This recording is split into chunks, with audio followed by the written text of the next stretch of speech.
Salam sejahtera dan selamat datang sekali lagi ke channel ini Current Sphere MY.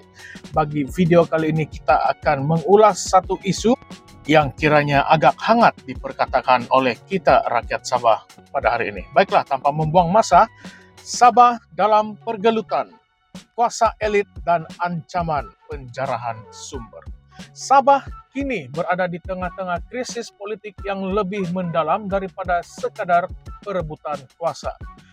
Pergelutan ini bukan hanya mengenai siapa yang memegang tampuk kepimpinan negeri, tetapi melibatkan pertarungan yang jauh lebih besar, yaitu melawan kuasa elit politik dan ekonomi yang bersekongkol dengan syarikat multinasional untuk mengeksploitasi sumber asli Sabah. Ketua Menteri Sabah, Datuk Seri Hajiji Noor bersama Kerajaan Gabungan Rakyat Sabah, GRS, kini berada dalam tekanan hebat daripada pelbagai pihak yang didakwa mahu mengambil kesempatan ke atas kekayaan sumber asli negeri ini. Dalam sejarah politik Malaysia, kuasa elit telah lama menggunakan pelbagai cara untuk mengekalkan dominasi mereka.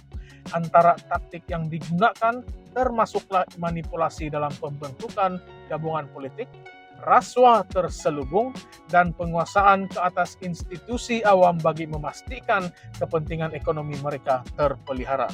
Sabah dengan kekayaan sumber seperti minyak, gas, dan mineral kini menjadi medan pertempuran baru dalam perebutan kuasa ini. Dalam perkembangan terbaru, skandal video yang dikaitkan dengan dakwaan rasuah dalam kalangan ahli Dewan Undangan Negeri Sabah telah menarik perhatian ramai. Namun, di sebalik pendedahan ini terdapat dakwaan bahwa pemberi maklumat dalam kes ini bertindak bukan atas dasar prinsip melawan rasuah, tetapi sebagai sebahagian daripada agenda tersembunyi untuk menggugat pentadbiran Hajiji. Kartel perlombongan antara bangsa didakwa menjadi dalang di sebalik usaha ini. Mereka dilihat cuba mengawal pentadbiran negeri melalui strategi yang licik, termasuk mencipta ketidakstabilan politik dan ekonomi. Matlamat mereka adalah untuk menggulingkan kerajaan sedia ada dan menggantikannya dengan rejim boneka yang lebih patuh kepada kehendak korporat. Sabah bukanlah satu-satunya negeri yang berdepan dengan ancaman ini. Di negara-negara lain seperti Peru, Bolivia, dan Republik Demokratik Kongo, syarikat perlombongan gergasi telah menggunakan taktik yang sama untuk memanipulasi kerajaan demi keuntungan mereka. Akibatnya, negara-negara ini berdepan dengan konflik, kemiskinan, dan kemusnahan alam sekitar yang melampau. Di Sabah, kartel perlombongan didakwa mahu menggambarkan pentadbiran Hajiji sebagai lemah dan korup, sekaligus melemahkan kepercayaan rakyat terhadap kerajaan negeri. Namun, hakikatnya jauh lebih kompleks. Kerajaan Hajiji kini terperangkap dalam keadaan di mana tekanan daripada pembangkang politik dan ancaman luar cuba menggugat kestabilan pentadbiran. Dalam situasi ini, beliau perlu membuat keputusan sukar antara menentang kuasa korporat yang lebih besar atau berdepan dengan risiko kehilangan kuasa. Sementara itu, agenda neoliberalisme terus menghantui Sabah. Neoliberalisme yang sering disokong oleh syarikat multinasional berfungsi dengan melemahkan negara-negara membangun untuk memastikan keuntungan maksimum bagi syarikat-syarikat ini. Di bawah topeng pembangunan ekonomi, mereka mengeksploitasi sumber asli, menyebabkan kesan buruk seperti kemusnahan ekosistem, perpindahan komuniti, dan ketidakseimbangan sosial. Sabah berisiko menjadi mangsa agenda ini jika kartel perlombongan berjaya menanamkan pengaruh mereka dalam pentadbiran negeri. Jika rakyat Sabah tidak bertindak, negeri ini mungkin akan mengalami nasib yang sama seperti negara-negara lain yang terjebak dalam krisis akibat eksploitasi sumber, contohnya di Afrika, khususnya di Republik Demokratik Kongo. Kekayaan mineral telah menyebabkan konflik yang berpanjangan dibiayai oleh syarikat multinasional yang memanfaatkan kelemahan pentadbiran tempatan. Begitu juga di Amerika Selatan. Syarikat perlombongan telah berjaya menjatuhkan kerajaan melalui manipulasi politik demi membuka jalan kepada eksploitasi sumber asli. Namun, perjuangan ini tidak berakhir di sini. Rakyat Sabah mesti sadar bahwa mereka mempunyai peranan besar dalam menolak pengaruh luar yang merosakkan ini. Menyokong pentadbiran GRS walaupun tidak sempurna mungkin adalah langkah terbaik buat masa ini untuk memastikan Sabah tidak jatuh ke tangan kuasa korporat. Alternatifnya adalah sebuah rejim yang akan meletakkan kepentingan kartel perlombongan di atas kebajikan rakyat dan alam sekitar.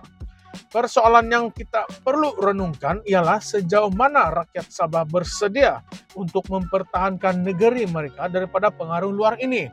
Adakah mereka akan terus membiarkan golongan elit dan korporat merampas kekayaan negeri, atau adakah mereka akan bersatu menolak agenda ini? Dalam situasi ini, rakyat perlu memainkan peranan aktif dengan menuntut ketelusan daripada kerajaan, menyokong dasar yang memelihara kepentingan jangka panjang, dan memastikan bahwa Sabah tidak menjadi mangsa kepada agenda neoliberalisme. Dalam pada itu, satu persoalan lain juga timbul. Adakah skandal rasuah yang berlaku baru-baru ini benar-benar bertujuan untuk membantras korupsi, atau ia hanya helah untuk mengalihkan perhatian rakyat daripada agenda sebenar yang lebih besar? Siapakah yang sebenarnya mendapat manfaat daripada ketidakstabilan politik di Sabah?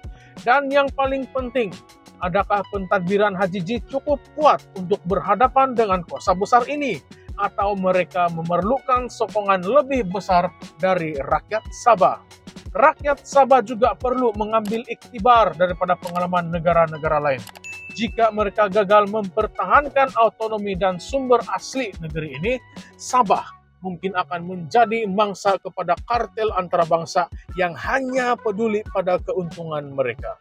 Risiko ini bukan saja melibatkan kehilangan sumber asli, tetapi juga kemungkinan pencemaran alam sekitar yang tidak terkawal dan perpindahan masyarakat setempat. Sabah kini berada di persimpangan jalan. Masa depan negeri ini bergantung kepada tindakan rakyatnya. Adakah mereka akan bangkit melawan kuasa luar ini, atau mereka akan membiarkan Sabah menjadi mangsa eksploitasi? Perjuangan ini adalah tentang melindungi masa depan, kekayaan, dan warisan negeri yang unik.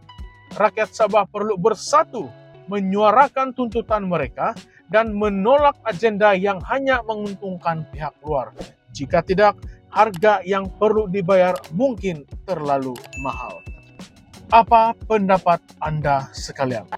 Adakah Sabah akan berjaya melindungi sumbernya? Atau adakah ia akan menjadi satu lagi kisah sedih eksploitasi? Kongsikan pandangan Anda di ruangan komen dan jangan lupa untuk like, share, dan subscribe ke saluran Currentsphere MY untuk mendapatkan analisis dan perbincangan terkini mengenai isu-isu yang penting seperti ini. Sekian, terima kasih.